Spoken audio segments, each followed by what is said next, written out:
Let us turn to John chapter 8, 3 to 6. యోహాను సువార్త 8వ అధ్యాయం 3 నుంచి 6 వచనాలు.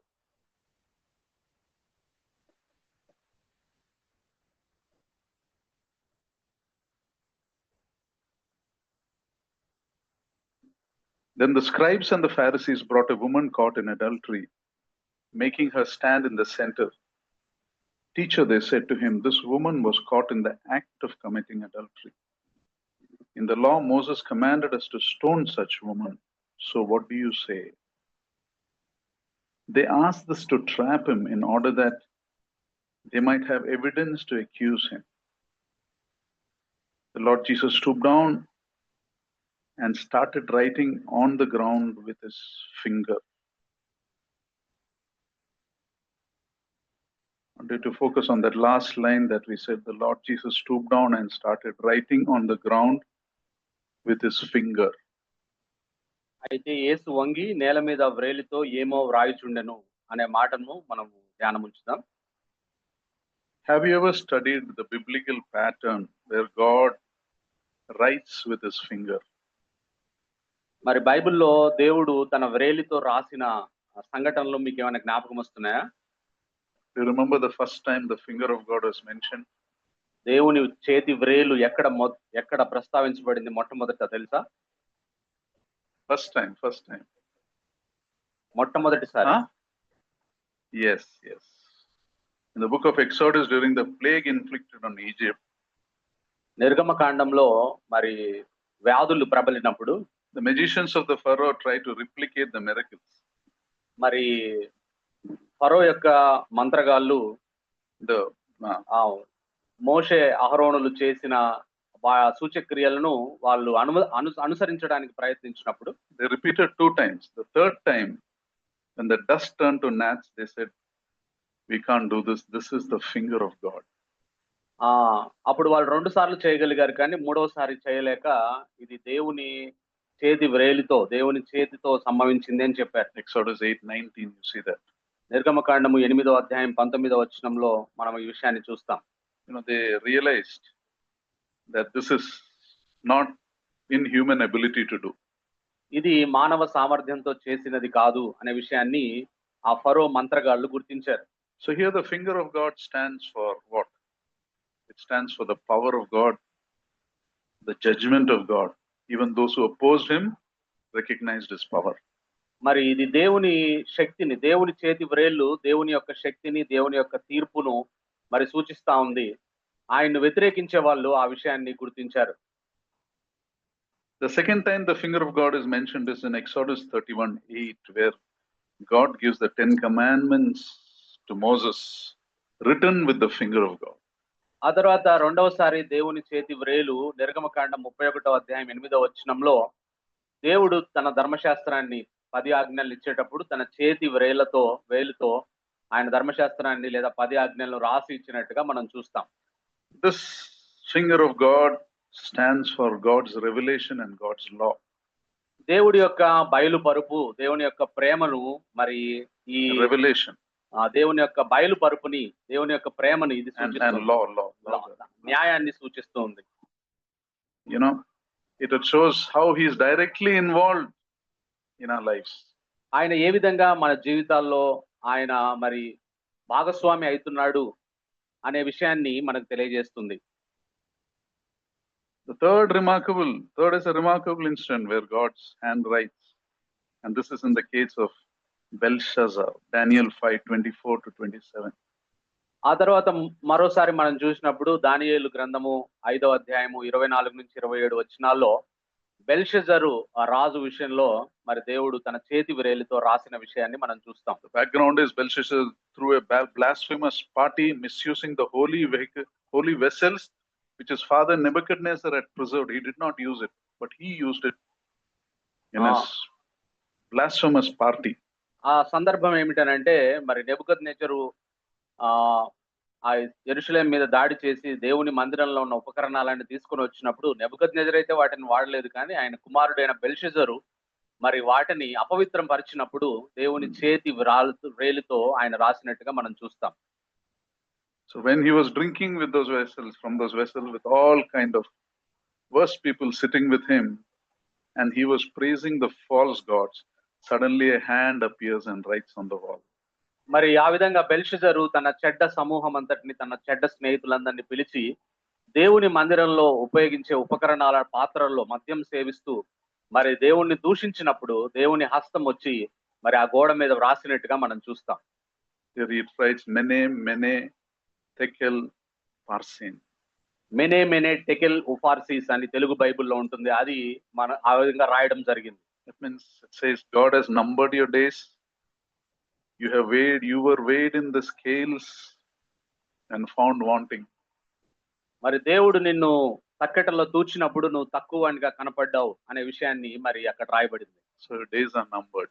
మరి నీ జీవిత దినములు లెక్కించబడ్డాయని రాయబడింది. So here what does the finger of God stand for? అయితే ఇక్కడ దేవుని చేతి వ్రేలు దేన్ని సూచిస్తూ ఉంది? It stands for God's punishment, God's judgment. అది దేవుని యొక్క శిక్షను, దేవుని యొక్క తీర్పును గురించి తెలియజేస్తా ఉంది. The fourth incident we see in the New Testament, the Lord Jesus uses this phrase. ఆ తర్వాత దేవుని చేతి వ్రేలుకు సంబంధించిన విషయం నాలుగవ అంశము నూతన నిబంధనలో యేసు ప్రభు వారి చేతి వ్రేలు గురించి రాయబడింది. He is accused by the Pharisees and the religious leaders that he is casting out demons by the power of Beelzebub. మరి బెయల్జెబూలు ద్వారా మరి యేసు ప్రభు వారు దయ్యాలను వెళ్ళగొడుతున్నాడు అని యేసు ప్రభు వారిని నిందించారు. And in Luke 21:20 he answers that allegation. లూకా సువార్త 20వ అధ్యాయం 21వ వచనంలో ఆ నిందకు యేసు ప్రభు వారు బదిలిస్తూ ఉన్నారు. He says, if I cast out demons by the finger of God, then the kingdom of God has come upon you. మరి నేను దేవుని యొక్క చేతి వ్రేలుతో మరి నేను దెయ్యములను వెళ్ళగొడుతున్నట్లయితే దేవుని రాజ్యం సమీపించినది అని చెప్పాడు. So what does the finger of God stand for here? ఇక్కడ దేవుని చేతి వ్రేలు దేన్ని సూచిస్తుంది? It stands for the divine authority of God over evil. చెడు మీద దేవుని యొక్క అధికారాన్ని మరి ఈ విషయాన్ని సూచిస్తుంది, ఈ వ్రేలు సూచిస్తుంది. And then we come to the passage we read today. ఆ తర్వాత దేవుని చేతి వ్రేలు గురించి మనం చదువుకున్న వాక్య భాగంలో ప్రస్తావించబడింది. The Pharisees and the scribes brought a woman caught in adultery to the Lord. పరిసయ్యులు శాస్త్రులు ఒక స్త్రీ వ్యభిచారంతో పట్టబడితే ఆమెను యేసు ప్రభు దగ్గరికి తీసుకొని వచ్చారు. And they quoted the scripture saying in John 8:5-6, they quote the scripture and say this. వారు దేవుని లేఖన భాగాన్ని ఎత్తి చూపిస్తూ వారు యేసు ప్రభు వారితో 5-6 వచనాల్లో ఈ విధంగా అన్నారు. The law of Moses commanded us to stone such woman. So what do you say? అట్టి వారిని రాళ్ళు రువి చంపవాలని ధర్మశాస్త్రంలో మోషే మనకు ఆజ్ఞాపించను కదా, ఆయనను నీవేమి చెప్పుచున్నావని ఆయనను అడిగిరి. Now a question here, were they correctly quoting the law? అయితే ఇక్కడ ఒక ప్రశ్న ఏమిటనంటే వారు సరైన రీతిలోనే ధర్మశాస్త్రాన్ని గురించి తెలియజేస్తున్నారా? Let's see what the law of Moses actually says. Leviticus 20:10. లేవీకాండము 20వ అధ్యాయము 10వ వచనంలో, లేవీకాండము 20వ అధ్యాయం 10వ వచనంలో ధర్మశాస్త్రం ఏం చెప్తుందో చూద్దాం. పరుని భార్యతో వ్యభిచరించిన వానికి అనగా తన పొరుగు వాని భార్యతో వ్యభిచరించిన వానికి ఆ వ్యభిచారినికి మరణశిక్ష విధింపవలెను. The Pharisees said the law commanded to stone such woman. What does the law actually say? పరిసయ్యులేమో ఆ స్త్రీని రాళ్లతో కొట్టి చంపమని ధర్మశాస్త్రంలో రాయబడింది కదా అని అన్నారు కదా. ఇక్కడ ధర్మశాస్త్రంలో వాస్తవంగా రాయబడింది ఏమిటి? Both must be stoned to death, right? ఇద్దరిని మరి రాళ్లతో కొట్టి చంపాలి, వ్యభిచారం చేసిన వాడిని చేసిన స్త్రీని. They brought only the woman. Where is the man? Man is not there. అయితే వాళ్ళు కేవలం స్త్రీని మాత్రమే పట్టుకొని యేసు ప్రభు దగ్గరికి వచ్చాడు. ఆ పురుషుడు ఎవరో తీసుకొని రాలేదు. Why didn't they get the man? ఎందుకు పురుషుడిని తీసుకొని రాలేదు? Because the Pharisees never really cared about doing what is right. They were only looking to trap the Lord. మరి వాళ్ళు ధర్మశాస్త్రాన్ని పాటించాలన్న మిషకన్నా యేసు ప్రభు వారిని ఎలాగైనా చిక్కించుకోవాలి అనే విషయంలోనే వారు ఆసక్తి కనపరుస్తున్నారు. They were not interested in justice. వారు న్యాయం మీద వారికి ఆసక్తి లేదు. They only were looking to see if the Lord will say something wrong. మరి యేసు ప్రభు వారు ఏమైనా ధర్మశాస్త్రానికి విరోధంగా మాట్లాడతారా అని ఆ విషయంలో ఆయన చిక్కించుకోవాలని ప్రయత్నిస్తున్నారు. And here is where the Lord stoops down and starts writing on the ground with his finger, as if he didn't hear them. కాబట్టి అక్కడ మరి యేసు ప్రభు వారు చెప్పే మాటలు విననట్లుగానే మరి ఆయన కనబడుతూ వంగి నేల మీద వ్రేలితో ఏమో రాస్తూ ఉన్నాడు. And John 8 verse 7 says they kept on questioning him. That time he tells them one thing. అప్పుడు 7వ వచనంలో మనం చూస్తాం, వారు ఆయన్ను పట్టు వదలక అడుగుచుండగా ఆయన ఈ విధంగా అన్నాడు. He said, if any of you is without sin, let him be the first to throw a stone on her. మీలో పాపము లేనివాడు మొట్టమొదట ఆమె మీద రాయి వేయవచ్చునని వారితో చెప్పాడు. And again he stooped down and wrote on the ground. ఆయన మరలా వంగి నేల మీద వ్రాస్తూ ఉన్నాడని రాయబడింది. What the Lord wrote we are not told, but a lot of people speculate. మరి ఆయన ఏమి రాశాడు నేల మీద అనే విషయం మనకు తెలియదు. చాలా మంది రకరకాలుగా వ్యాఖ్యానిస్తూ ఉంటారు. Some say he wrote the sins of all of them, or కొంతమంది ఆయన అక్కడ నిలబడ్డ ఉన్న వాళ్ళ పాపాలు రాస్తూ ఉన్నాడు వేలుతో అని చెప్పారు. some say he wrote that law, line of the law which says bring that man. మరి కొంతమంది మనం ఇంతకు ముందు చదువుకున్న వాక్య భాగంలోని పురుషుడిని కూడా తీసుకొని రావాలనే మాటలు ఆ ధర్మశాస్త్రంలో రాయబడిన మాటలు రాసి ఉంటాడు అని కొంతమంది చెప్పారు. Some say they wrote the name of the man. He wrote the name of that man. ఆ మనిషి యొక్క పేరు, ఆమెతో వ్యభిచారం చేసిన మనిషి యొక్క పేరు రాశాడని కొంతమంది చెప్తూ ఉంటారు. But the Bible does not say any of this and we really don't know. మనకు వాస్తవంగా బైబిల్లో ఆ విషయాలు ఏం ప్రస్తావించబడలేదు. మనకు తెలియదు ఆయన వంగి ఏమి రాస్తున్నాడు. But we can be reasonably sure of one thing. అయితే మనం ఒకటి మాత్రం ఖచ్చితంగా చెప్పగలం.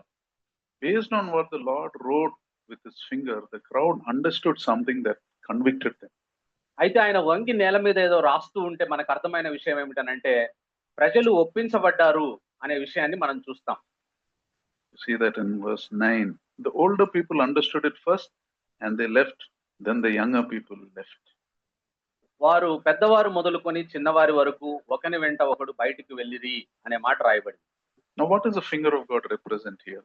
ఇక్కడ దేవుని చేతి వ్రేలు దేనిని సూచిస్తూ ఉంది? To understand that, let us read the remaining verses. దాన్ని అర్థం చేసుకోవడానికి మిగతా వచనాలను కూడా మనం చదువుదాం. 10 and 11. 10-11 వచనాలు. When everyone was gone, the Lord asked the woman, where are they? Has no one condemned you? యేసు తల ఎత్తి చూచి, అమ్మా వారెక్కడ ఉన్నారు, ఎవరునూ నీకు శిక్ష విధింపలేదా అని అడిగినప్పుడు She said, Lord, no one. ఆమె లేదు ప్రభువా అనెను. Neither do I condemn you. The Lord said, go and sin no more. అందుకు యేసు, నేనును నీకు శిక్ష విధింపను, నీవు వెళ్ళి ఇక పాపము చేయకమని ఆమెతో చెప్పాను. So what does the finger of God stand here? ఇక్కడ దేవుని చేతి వ్రేలు దేన్ని సూచిస్తుంది? It stands for salvation.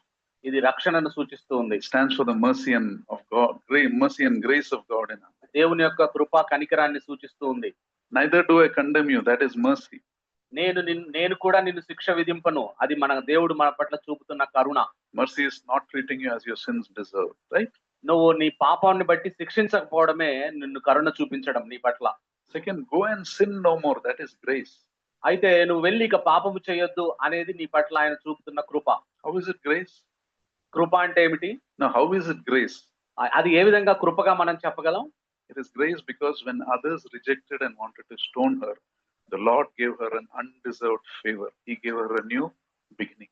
అది ఏ విధంగా కృప అయిందనంటే, మిగతా వాళ్ళందరూ ఆమె తప్పు చేసినప్పుడు శిక్షించాలని మరి కోరుతూ ఉన్నప్పుడు ఆయన మాత్రం ఆయన శిక్షించకుండా ఆమెకు అర్హత లేకపోయినప్పటికీ ఆమెను క్షమించిన విధానాన్ని చూస్తే మనం ఆయన కృప ఆమె మీద ఉందనే విషయం మనం గమనించవచ్చు. He not only rescued her from a terrible stoning by death, but he also rescued her from a sinful life.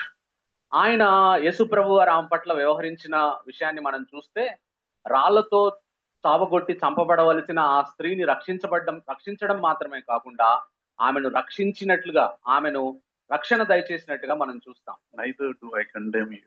నేను కూడా నీకు శిక్ష విధింపను అన్నాడు. That's what God does in each one of our lives, right?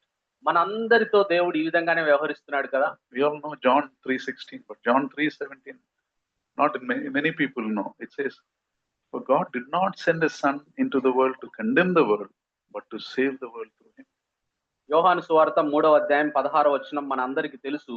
అయితే 17వ వచనంలో రాయబడ్డ మాట ఏమిటంటే, లోకము తన కుమారుని ద్వారా రక్షణ పొందుటకే గాని లోకమునకు తీర్పు తీర్చుటకు దేవుడు ఆయనను లోకంలోనికి పంపలేదు.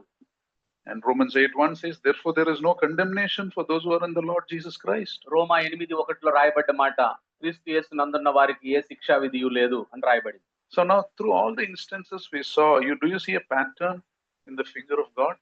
కాబట్టి ఈ విషయాలన్నింటిలో మనం చూసినప్పుడు ఒక రకమైన ఒక పద్ధతి, ఒక క్రమము దేవుని చేతి వ్రేలు గురించి లేఖనాల్లో ప్రస్తావించబడ్డాన్ని మనం చూస్తాం.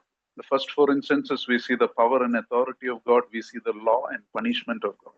మరి దేవుని యొక్క శక్తిని, దేవుని యొక్క అధికారాన్ని, దేవుడి యొక్క తీర్పును మొట్టమొదటి 4 సందర్భాల్లో మనం చూసాం.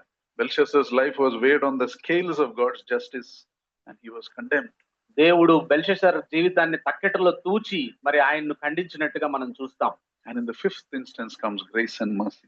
అయితే ఈ 5వ సంఘటనలో మనం చూసినట్లయితే దేవుని యొక్క కృప కనికరాన్ని మనం చూసాం. Because the Lord Jesus went to die on the cross for our sins after this. ఎందుకు అనంటే దీని తర్వాత యేసుక్రీస్తు ప్రభువారు మన పాపముల నిమిత్తమై కలువరి శిలువలో తన ప్రాణాన్ని పెట్టాడు. And the Bible says God who made him who had no sin to become sin for us, so that in him we might become the righteousness of God. మనము దేవుని నీతి అగునట్లు పాపం ఎరుగని ఆయనను మన కోసం పాపముగా చేశాడు అని రాయబడింది బైబిల్లో. 2 Corinthians 5:21. కొరింథీయులకు రాసిన 2వ పత్రిక 5వ అధ్యాయం 21వ వచనంలో. Now this is the greatest exchange that happened in the history of the world. This is what tilted the scales of justice. మరి దేవుడి యొక్క న్యాయపు ఆ తూనికను మార్చి వేసింది ఈ గొప్ప కార్యమే, ఈ సిలువ కార్యమే. Our sins were laid on the cross, on the Lord Jesus Christ, and his righteousness was given to us. That is where the scales turned in our favor. Calvary శిలువలో యేసు ప్రభువారు చేసిన పని ఏమిటి, ఆ తండ్రి అయిన దేవుడు చేసిన పని ఏమిటనంటే మరి మనము చేసిన పాపములన్నిటినీ యేసు ప్రభు వారి మీద మోపి యేసు ప్రభు వారి యొక్క నీతిని మనకు ఆపాదించాడు. అప్పుడే మనము తక్కెటలో మనము తూగగలిగాం, మనము పైకి రాగలిగాం. And because of this great exchange, we are accepted by God, we are justified by God, and we are reconciled with God. మనము దీని ద్వారా, ఈ సిలువ కార్యం ద్వారా మనము నీతిమంతులుగా తీర్చబడ్డాం, దేవునితో సమాధానపరచబడ్డాం, శిక్ష నుంచి మనం తప్పించుకున్నాం. This is where God's justice overtook God's mercy overtook his justice. దేవుడి యొక్క కరుణ, దేవుడి యొక్క తీర్పును అధిగమించిన విషయాన్ని మనము ఈ సిలువలో చూస్తాం. You know, the same finger that represents the wrath of God brought the grace of God in our lives. ఏ దేవుని చేతి వ్రేలైతే మనుషుల మీదకి ఉగ్రతను తీసుకుని వచ్చిందో అదే చేతి వ్రేలు ద్వారా దేవుడు తన కృపను కనపరిచే విషయాన్ని సిలువ ద్వారా సంభవించిన సంగతిని మనం జ్ఞాపకం చేసుకోవాలి. And because this great exchange happened in our lives, the passages we read about the hand of God, the finger of God, now applies to us differently. కాబట్టి మనము ఈ విధంగా మనకు జరిగింది కాబట్టి, సిలువ తరువాత మనము ఉన్నాం కాబట్టి మనకు ఆ దేవుని చేతి వ్రేలుతో రాయబడిన ఆ తీర్పులు మనము ఇంకొక రకంగా మనం అర్థం చేసుకోవచ్చు ఇక్కడ. So first we saw the finger of God destroyed the Pharaoh, right?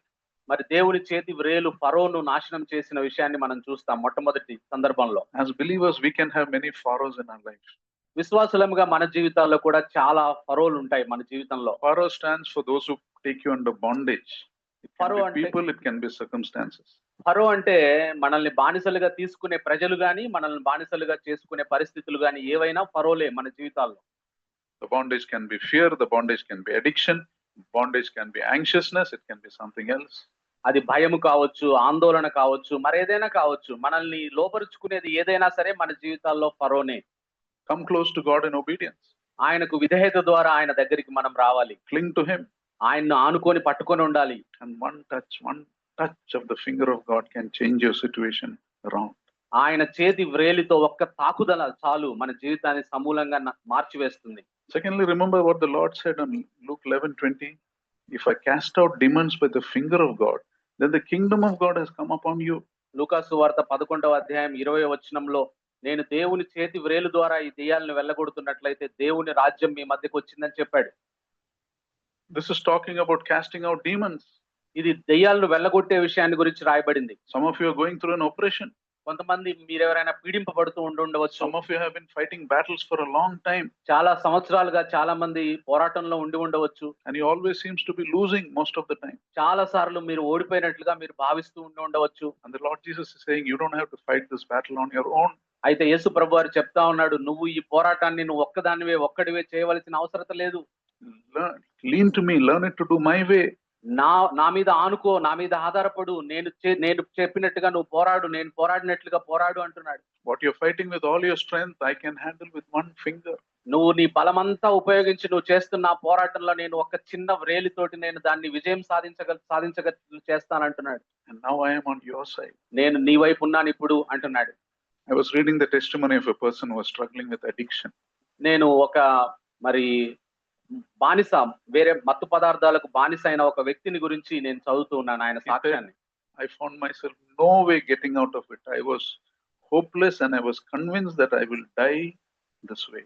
నాకు ఎంతగా నేను ఈ మత్తు పదార్థాలకు బానిసయ్యానంటే నాకు అసలు నిరీక్షణ లేదు. ఈ మత్తు పదార్థాలకు బానిసగానే చనిపోతాను అని నేను అనుకున్నాను ఇక నా I జీవితంలో. tried everything. I tried rehabilitation, I tried therapy, I tried willpower. నేను చాలా థెరపీలకు వెళ్ళాను. నేను చాలా రిహాబిలిటేషన్ సెంటర్‌లకు వెళ్ళాను. నేను స్వంతంగా దీనిలోంచి బయటికి రావాలని ప్రయత్నించి విఫలమయ్యాను. Nothing worked. ఏది పని చేయలేదు. One day I was lying on the cold floor and I cried out to God. నేను ఒకసారి ఒక చల్లని నేల మీద పడుకొని నేను దేవునికి మొరపెట్టాను, ఏడ్చాను. He said, and I cry, I was not even sure that he was listening to me.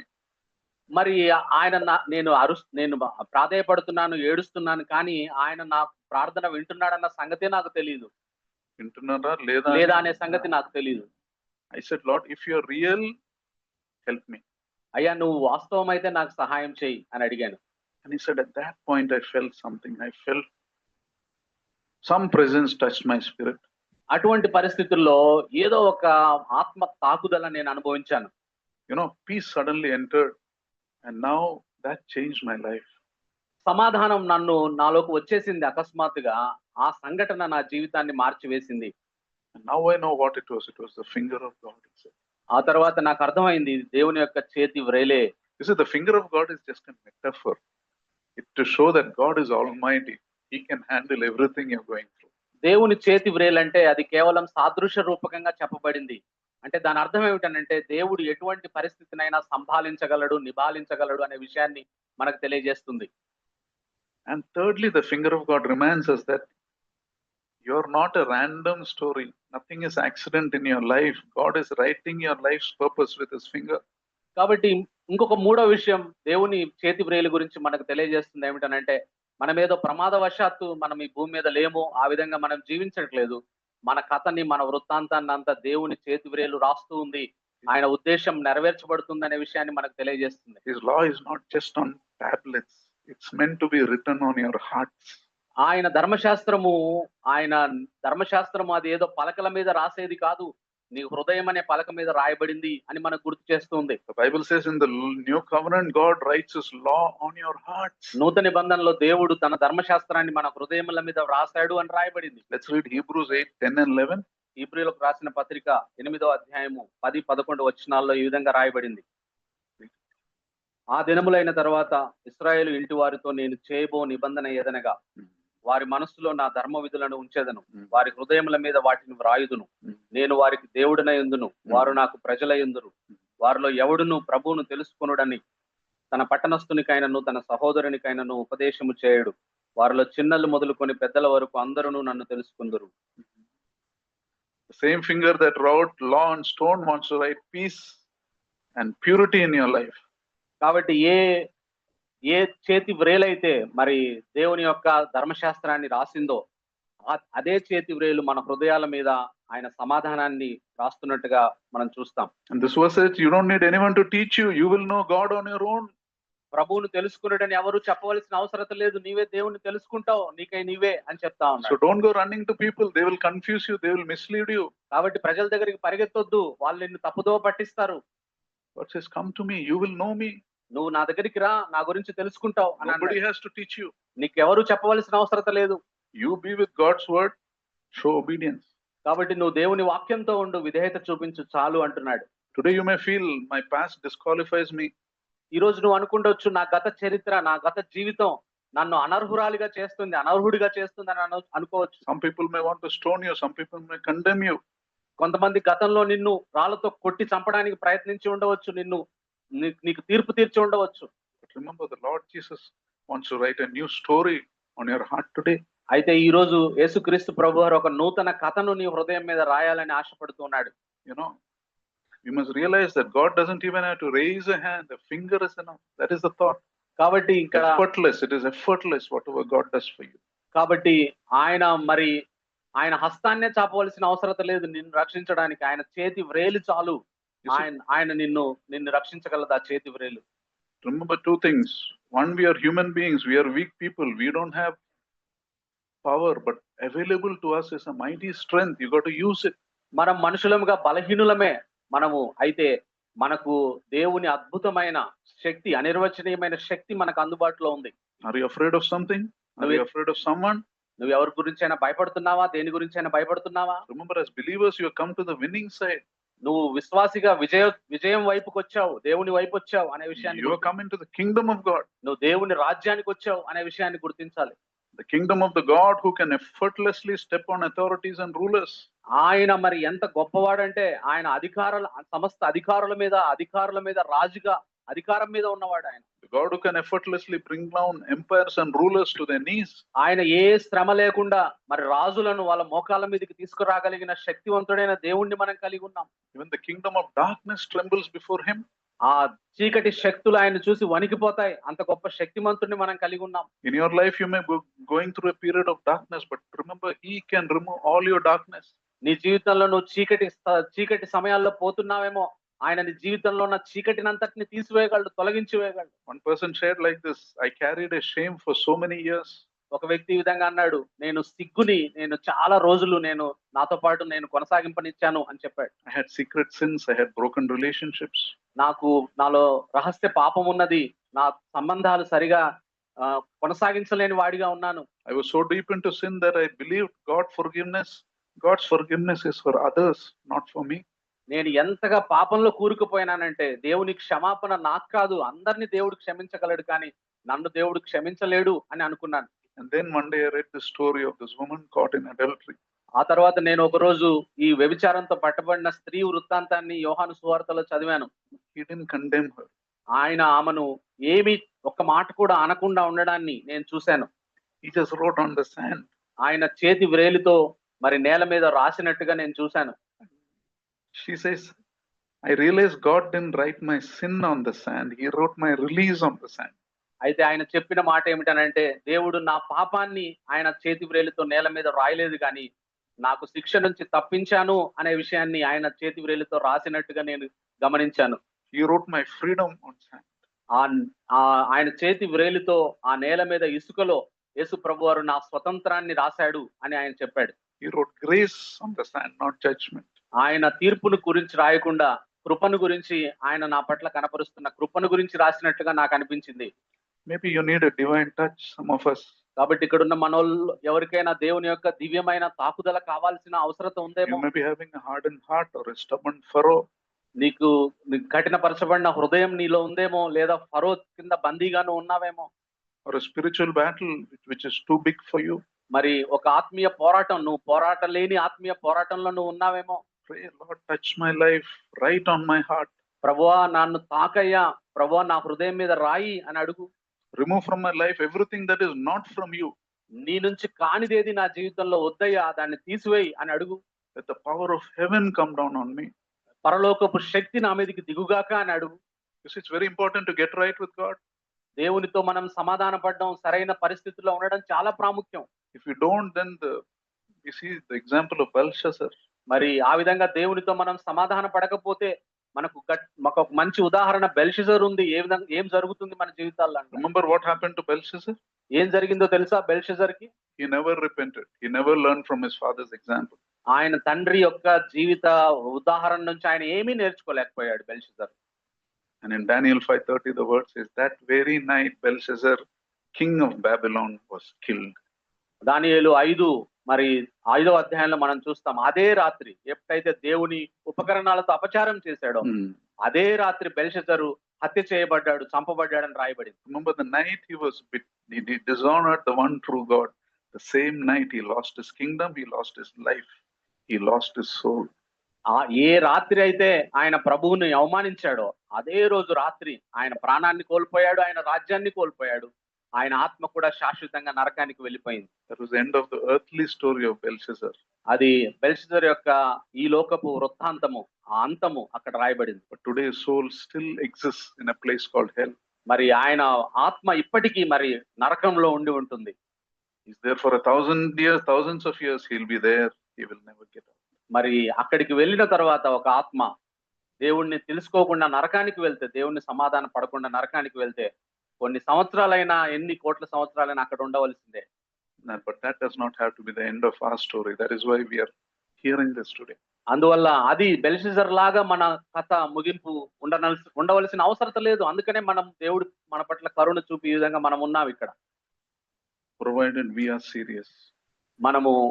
మనం జాగ్రత్త కలిగి ఉండాలి ఈ విషయంలో. అలా ఉన్నప్పుడే మన ఆత్మలు రక్షించబడతాయి. When the judgment of God comes, there is two kinds of news, a good news and a bad news. దేవుని తీర్పు ఈ లోకం మీదకి వచ్చినప్పుడు రెండు వార్తలు ఉంటాయి. ఒకటి శుభవార్త, ఒకటి చెడు వార్త. The good news of salvation of those who believed. ఎవరైతే రక్షించబడ్డారో, యేసు ప్రభునందు విశ్వాసం ఉంచారో, యేసు ప్రభు తీర్పు అనేది అది వాళ్ళకు శుభవార్తలాగా ఉంటుంది. The bad news of condemnation of those who rejected. అయితే ఎవరైతే యేసుక్రీస్తు ప్రభువుని ఈ లోకంలో శరీరంలో ఉన్నప్పుడు తిరస్కరిస్తారో, యేసు ప్రభు తీర్పు దినం అది వాళ్ళకు చెడ్డ దినంగా ఉండబోతుంది. Are you sure that you will hear the good news? కాబట్టి మనకు దేవుని యొక్క తీర్పు దినం రోజున అది మనకు శుభవార్తగా ఉంటుందా? శుభవార్తగా ఉంటుంది నాకు అనే నిశ్చయత నీకుందా? Depends on what you're chasing today. అది దేని మీద ఆధారపడి ఉంటుందంటే, నువ్వు దేని వెంట పరిగెత్తున్నావు ఈ లోకంలో అనే దాని మీద ఆధారపడి ఉంటుంది. If you're chasing the things of the world without any seriousness to God, then remember things can change suddenly. In one day, things can change. కాబట్టి నువ్వు దేవుణ్ణి వెంట పరిగెత్తకుండా ఈ లోకపు విషయాల వెంట పరిగెత్తుతూ ఉంటే గుర్తుపెట్టుకో, ఒక్క రోజే మొత్తం పరిస్థితి మారిపోతుంది. In Luke 12:20, the Lord Jesus also talks of the rich farmer who thought he had stored up for many years. లూకా సువార్త 12వ అధ్యాయం 20వ వచనంలో ఒక ధనవంతుడైన ఒక వ్యవసాయదారుడి గురించి యేసు ప్రభు వారు మాట్లాడాడు. ఆయన చాలా విస్తారమైన ఆస్తి సమకూర్చబడింది ఆయన. He thought he stored up for many years. ఆయన చాలా సంవత్సరాలు తిని తాగి సుఖించాలని అనుకున్నాడు. But God said to him, అయితే దేవుడు ఆయనతో అన్నాడు, "You fool, tonight your life will be demanded from you. వెర్రివాడా, ఈ రాత్రి నీ ప్రాణమును అడుగుచున్నారు అన్నాడు. Then who will get what you prepared?" నువ్వు సిద్ధపరిచినవి ఎవని వగునని అతనితో చెప్పాడు. This finger of God it's not just a metaphor, it's a declaration that God is near, He is awesome, and His grace is available today. కాబట్టి దేవుని యొక్క హస్తము ఆయన గొప్ప దేవుడని, ఆయన మంచి దేవుడని, ఆయన మనకు అందుబాటులో ఉన్న దేవుడు అనే విషయాన్ని మనకు తెలియజేస్తా ఉంది. And His grace is available today. ఆయన కృప మనకు అందుబాటులో ఉందనే విషయాన్ని ఆయన చేతి వ్రేలు మనకు తెలియజేస్తా ఉంది. But it may not be available always. There is a time limit. అయితే ఆయన చేతి వ్రేలు ఎల్లకాలం మనకు అందుబాటులో ఉండకపోవచ్చు. ఆయన యొక్క దీర్ఘశాంతానికి కూడా ఒక పరిమితి ఉందనే విషయాన్ని మనం గుర్తించాలి. So make sure you are in His kingdom today. ఈ రోజే ఆయన రాజ్యంలో ఉండడానికి మనము ఉండవలసిన అవసరత ఉంది. Because tomorrow may not be ours. ఎందుకంటే రేపు మనకు ఉండకపోవచ్చు మన జీవితాల్లో. Let us pray. ప్రార్థన చేసుకుందాం. Let us bow down our heads. Are you sure that you are in the Lord's kingdom today? You don't have to tell anyone, but the things that drive your mind, the things that concern your heart, shows you where your tendencies are. Father, we thank you for this time that you've given us. Thank you for your word. Though the finger of God is a metaphor, but it is a powerful reality that anything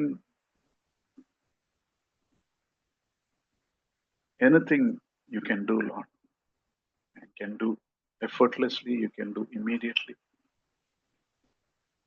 It reminds us of your authority, your power, your judgment, and most importantly, it points out to your mercy and grace that was poured out into our lives. We live in this grace period, but we are also reminded that if you don't lay hold of the opportunities given now, a time can come where we will go from this grace of God into the wrath of God. Help us to live careful lives. Help us to have the right sense of priorities. Enable us to live for your glory. Thank you and praise you, Master. In Lord Jesus' most precious name we pray. Amen. Now to him who is able to keep you from falling and to present you before his glorious presence without fault and with great joy, to the only God our Savior be glory, majesty, power, and authority through Jesus Christ our Lord before all ages, now and forevermore. Amen.